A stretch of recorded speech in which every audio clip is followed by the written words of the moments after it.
Hello everybody, it's me, Frank Doge, and today, we're finally doing how to get good at any Annihilator. Well, the first part.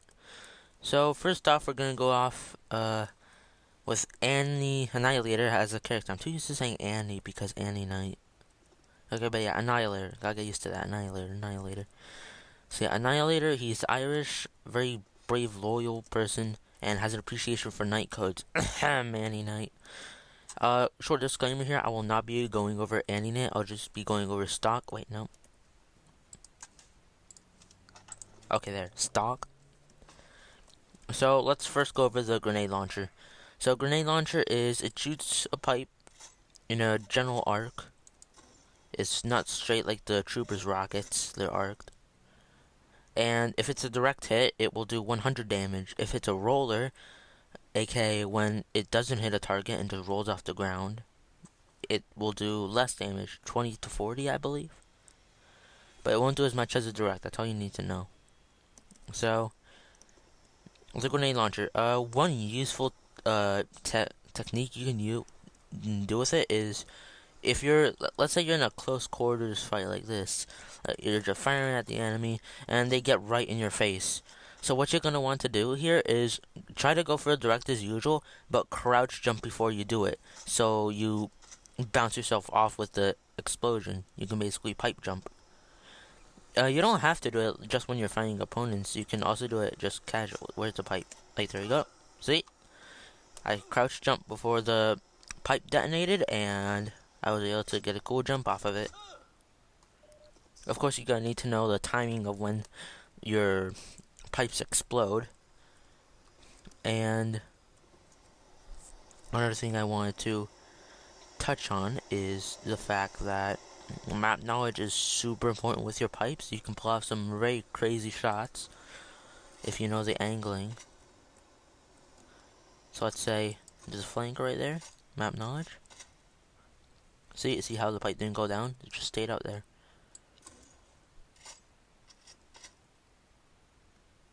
Yeah, it should have detonated by now.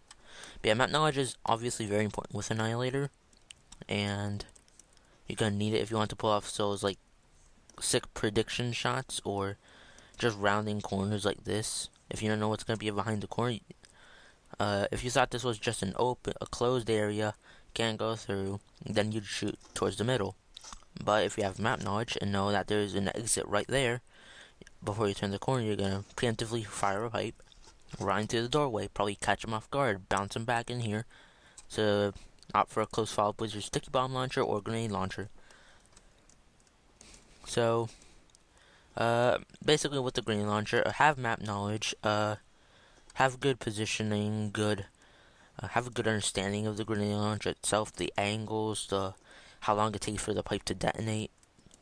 If you're gonna hit a roller or what's it called, a direct, and just generally get used to the weapon itself. You have a pretty high health pool, and remember to do the grenade attack. Remember, just shoot it at the enemy and crouch jump before you do.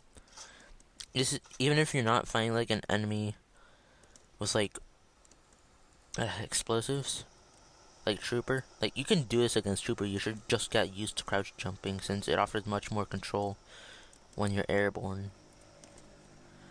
And you can generally just, like, if you're going up against a Trooper or another Annihilator, you can just crouch jump, and if you get direct hit, it'll bounce you back to get some distance, or you can follow up. So that's all I have for the grenade launcher. Let's go on to the sticky bomb launcher.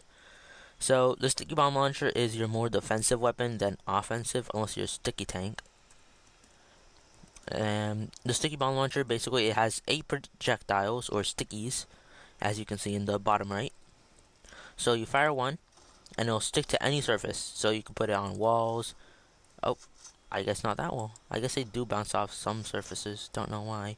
Like this one. Oh, okay. But yeah, you can stick them to walls, stick them to ceilings, stick them to the floor. I think you can stick it onto this vent, probably. Yep. And that's the second part. So whenever you detonate your sticky bombs, all of them will go off at once. So this is good for trapping in certain places, like you're defending the objective here. Just wait. Oh my gosh, that's weird. Let's try that again. Sticky bomb, Sticky bomb, sticky bomb. Just trap up the whole doorway, and as soon as they come in with their Brute or Dr. Brute combo, just detonate all of them and get a cool double kill. So, sticky bomb, you can also jump with the sticky bomb launchers. It's the primary thing you should be using for jumping, not the pipes, surprisingly. So just place them on any wall or floor and crouch jump. And it'll send... Okay. I honestly should have seen that coming. I'm an idiot. Okay. So let's continue that.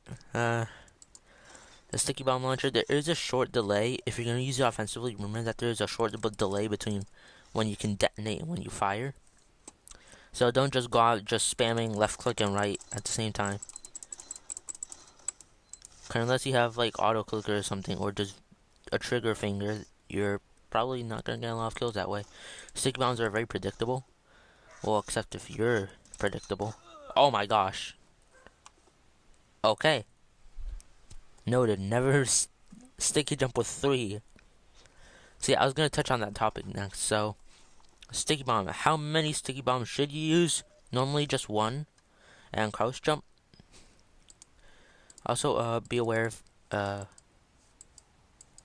game's a bit broken. This is awkward. Whenever I left click, it just says... Yeah, it just says no.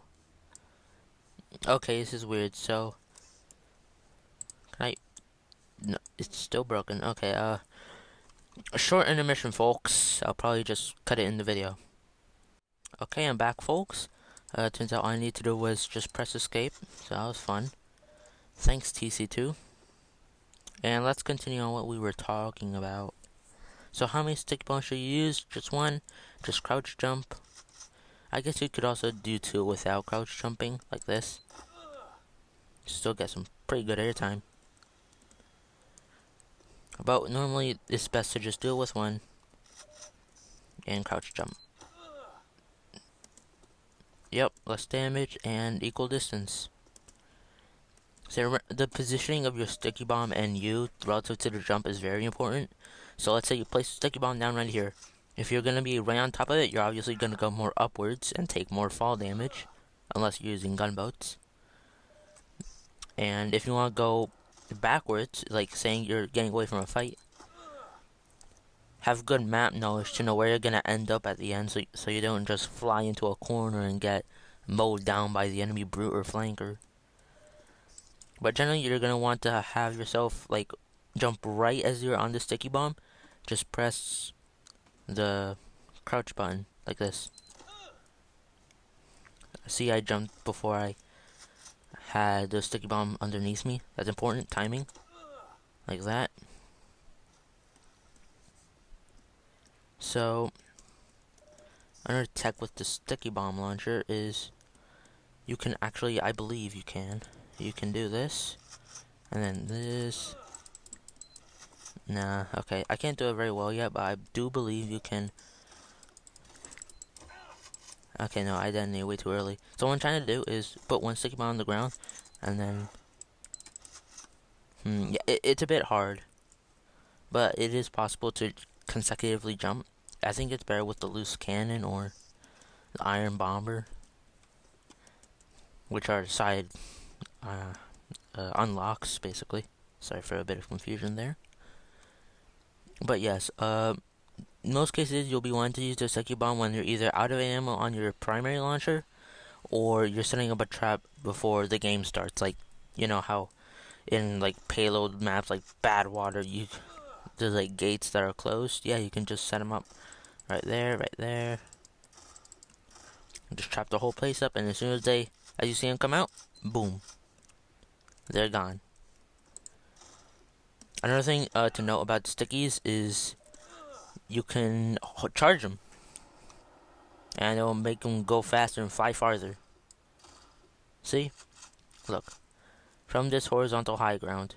This was an uncharged sticky. This was a fully charged sticky. It looks very insignificant, but this charge can definitely make a difference. Like this. If you just can't reach it and you need to trap a spot for your team, just charge it up a bit. Of course, there's side grades to make the charging time faster. I'm not going to list them yet since you're going to see that in part 2. And I should note now that Annie Knight and Annihilator are vastly different, so I'm going to be making the 2-part series on Annie Knight himself as well. Sorry for a short intermission there. A bit of... I didn't want any background noise to be in the video. So, continuing on. Sticky bombs. They're cool. Remember to charge them when necessary. And mostly just use it for sticky jumping, since Annie is a bit slower than most of her classes. Actually, slower than Marksman, I believe. Which isn't very good, but if you just use sticky jumping, then you're obviously going to be much faster. Like, on foot, Trooper, let's compare it to Trooper. Like, on foot, Trooper is the second slowest class in the game, compared to Brute. And Annie isn't too far from that either, so the whole thing is, like, people consider Trooper a fast character because he has mobility with his jumps. So as Annie, you can do that too. His playstyle is similar to Trooper. You do a lot of damage, but it's kind of hard to aim. You're not hit scan. So, the last 3 tips I would like to give is, number 1, patience. Patience is very important. Don't try rushing yourself to hit those cool flick shots. Yeah, woo. Fun. I'll get all friends, and I won't be lonely for the rest of my life. No, don't do that. Winning the game, TC2 is a very competitive game by itself. There's no friendlies here, so just being better at the game can vastly make a difference. People will appreciate you. So be patient. Wait for the right moment to shoot a shot, to shoot a pipe. Don't try rushing yourself. Just wait until they walk into your crosshair. Kind of like Sniper, to be honest, but more close range. And the second one is, try not to mess with faster classes too much, especially flankers. Although you do high DPS, it's very hard to hit flanker since he's always strafing, going fast, you know. That's kind of his thing, so I generally avoid 1v1ing the flanker, try retreating. But if I'm gonna give you one good tip against flankers is, place a preemptive sticky on the floor. They'll either avoid it or fake jumping away. So when they try to chase you, you can turn back around, hit them with a melee. They'll do a good 65 damage. And if you hit them with a pipe already, then well, they're kind of dead. So the final tip with Annihilator is, always have your grenade launcher reloaded. Always have it. They try to buy yourself time for your grenade launcher to reload, because like, unlike most weapons, actually no, like most weapons, you reload your grenades one at a time.